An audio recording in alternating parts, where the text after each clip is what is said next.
नमस्कार. मुलं बीट खायला नको म्हणतात, तोंड मुरगळतात आणि आपल्याला तर माहीत.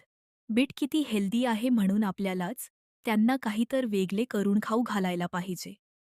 माझे मुलं पण खात नाही म्हणून मी त्यांना ही रेसिपी बनवून दिली. तर एवढे आवडले मुलांना स्वतःहून टिफिनला पण घेऊन जातात आणि आल्यावर पण मागतात. चला तर मग आपण रेसिपी पाहूया.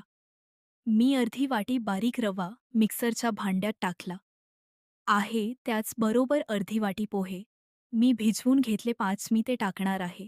एक छोटा बीट घेतला, त्याचे साल काढून त्याचे बारीक तुकडे करून मी ते पण मिक्सरला टाकते आणि त्यात 2 मोठे पोहे खायचे चमचे दही घेतले आणि त्यात पाणी टाकून मिक्सरला काढले. त्यात चवीपुरता मीठ टाकून परत थोडे पाणी लागले. 1 वाटी पाणी लागले मला. तुम्ही बॅटरच्या हिशोबाने टाका. परत हे मिक्सरला काढून मी आता एका भांड्यात काढले. त्यात चिमूटभर खायचा सोडा टाकते आणि मिक्स करून लगेच करणार आहे. आता इकडे छान पॅन गरम झाला. त्यावर थोडे तेल टाकून पसरवून घेते. आता त्यावर छोटे छोटे पॅनकेक करून या. मुलांना वेगळे दिसले की आवडीने खातात. आता हे पॅनकेक दोघे साईडने तेल सोडून शेकून घ्यायचे. सगळे मी करून घेते.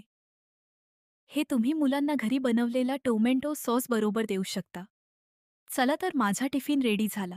तुम्ही कधी ट्राय करणार? रेसिपी कशी वाटली? सोपी हेल्दी रेसिपी आवडली असेल तर लाईक करा, शेअर करा, सबस्क्राईब करायला विसरू नका.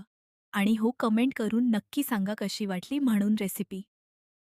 भेटूया पुढच्या रेसिपी. तर तोपर्यंत बाय बाय. धन्यवाद.